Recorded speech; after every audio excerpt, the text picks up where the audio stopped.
इस लेक्चर में देखिए हम डिस्कस करेंगे कि मोनोटोन सीक्वेंस थ्योरम, बोल्जानो विट्रास थ्योरम और उसके बाद क्लस्टर पॉइंट डिस्कस करेंगे। तो मोनोटोन सब सीक्वेंस थ्योरम ये कह रहा है कि if x N is a sequence of real number then there is a subsequence of x n that is monotone. यानी कोई सीक्वेंस है रियल नंबर में एक्स एन, तो उसकी एक ना एक सब सीक्वेंस होगी जो मोनोटोन होगी, या इंक्रीजिंग हो सकती है या डिक्रीजिंग हो सकती है।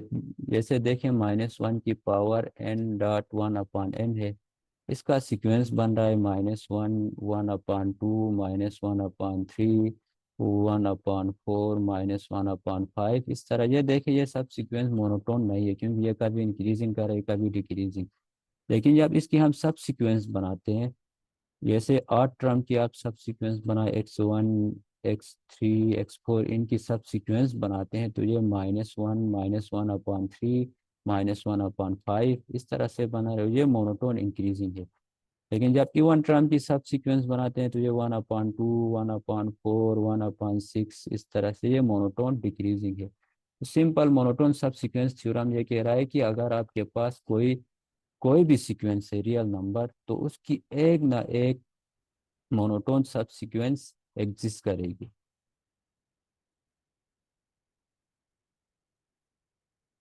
और उसके बाद नेक्स्ट जो है वो हमारे पास है दी बोल्जानो वेट्रास थ्योरम। बोल्जानो वेट्रास थ्योरम कहता है कि a bounded sequence x in R has convergent सब सीक्वेंसेस।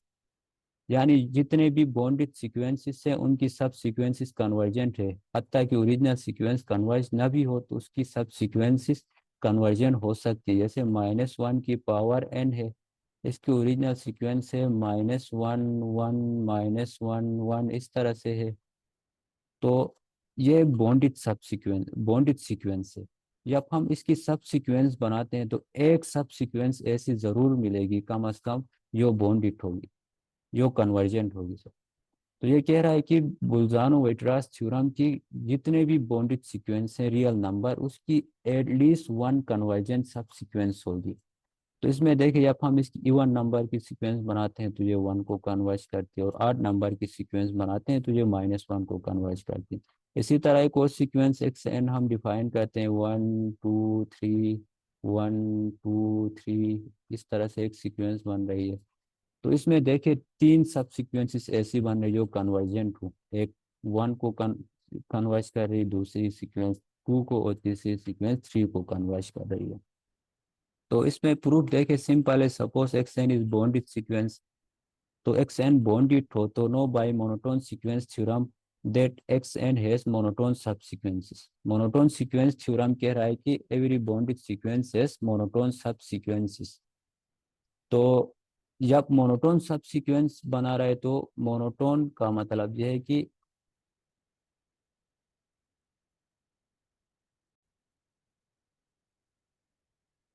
जैसे बॉन्डेड भी हो और मोनोटोन भी हो, तो मोनोटोन कन्वर्जन थ्योरम कह रहा था कि अगर कोई भी सीक्वेंस बॉन्डेड भी हो मोनोटोन भी है तो वो कन्वर्जेंट है। तो यहाँ से हम ये रिजल्ट निकाल सकते हैं। नेक्स्ट हम डिफाइन करेंगे cluster point. Cluster point limit point को भी कहते हैं। जैसे जितने लिमिट जो लिमिट पॉइंट होते हैं, सीक्वेंस 1/n है, ये कन्वर्ज करता है 0 को, इसका लिमिट जो है वो 0 है, तो ये इसका क्लस्टर पॉइंट होगा। इसी तरह -1 की पावर n देखें, इवन नंबर की सब सीक्वेंस 1 को कन्वर्ज करती है, 8 की सब सीक्वेंस -1 को कन्वर्ज करते हैं, तो ये दोनों इसके क्लस्टर पॉइंट है। यानी सब सीक्वेंसेस के कन्वर्जिंग पॉइंट्स हैं वो क्लस्टर पॉइंट्स होते हैं। तो क्लस्टर पॉइंट देखिए, real number x is a cluster point of sequence X N if the sequence xn has a subsequence converging to x। यानी जो सीक्वेंस एक्स एन है उसकी सब सीक्वेंस जिस पॉइंट को कन्वर्ज कर रहे हैं ना, वो क्लस्टर पॉइंट है।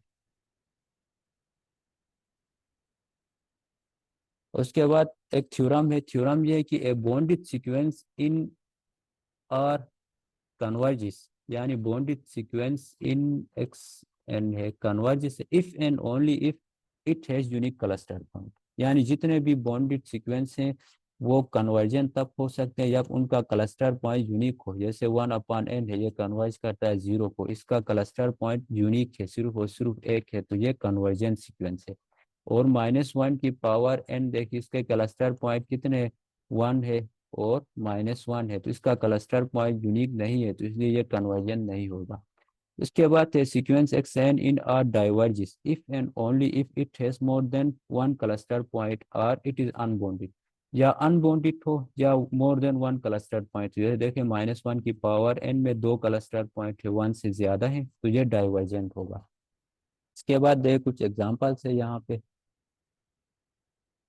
Sequence sine N pi divide by 4, जब एन की वैल्यू 1 रखते हैं तो ये 1 साइन पाई बाई 2 आता है, फिर 2 रखते हैं तो यही आता है। इस तरह से देखें, इसमें इसमें कितने क्लस्टर पॉइंट है, एक 1/2 है, जब इसके सब सीक्वेंसेस बनाते हैं तो फिर 1 है, और उसके बाद 0 है, और -1 है, -1/2 है। इसके 5 क्लस्टर पॉइंट्स हैं। और इसमें देखिए जो सब सीक्वेंस बन रही है 0 0 0 वाली, वो 0 को कन्वर्ज कर रही है, 1 1 वाली 1 को, और -1 1 1 से जो सब सीक्वेंस बन रही है वो -1 को कन्वर्ज करेगी, और 1/2 वाली टर्म से जो सब सीक्वेंस बन रही है वो 1/2 को कन्वर्ज करेगी, और -1/2 से जो सब सीक्वेंस बना रहा है वो -1/2 को कन्वर्ज करेगी। तो ये हमारे पास देखिए ये बॉन्डेड सब सीक्वेंस की डिफिनीशन है, बॉन्डेड डाइवर्जेंट सब सीक्वेंस की डिफिनीशन है, जिसमें more than one cluster point है, लेकिन ये बॉन्डेड है और डाइवर्जेंट है। उसी तरह अनबॉन्डेड एक डिफिनीशन देखते हैं, इसमें देखिए 1 1 2 1/2 3 1/, तो ये डाइवर्ज जिससे, तो क्योंकि इसका एक क्लस्टर पॉइंट है, देखिए ये 0 को कन्वर्ज कर रहा है, उसके अलावा कोई कन्वर्जन पॉइंट नहीं है, 1 1/2 1/3 1/4, ये 0 को कन्वर्ज कर रहा है, लेकिन 1 2 3 से लेके n तक ये अनबाउंडेड है। इसका एक क्लस्टर पॉइंट है लेकिन फिर भी यह डाइवर्जेंट है, तो ये पॉसिबल है कि जिस सीक्वेंस का क्लस्टर पॉइंट एक हो तो वो डाइवर्जेंट हो सकती है। जरूरी नहीं है कि एक क्लस्टर पॉइंट हो तो वो हमारे पास कन्वर्जेंट हो। तो उसके लिए थ्योरम यही था कि एक क्लस्टर पॉइंट भी और कन्वर्जेंट हो।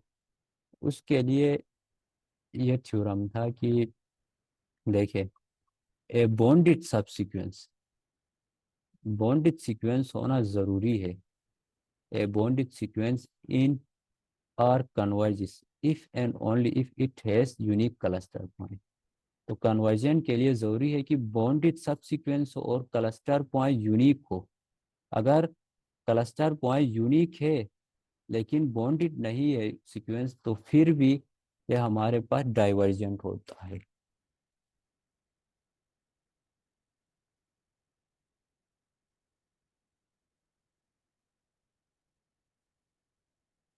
तो इसके साथ ये लेक्चर भी क्लियर हो गया।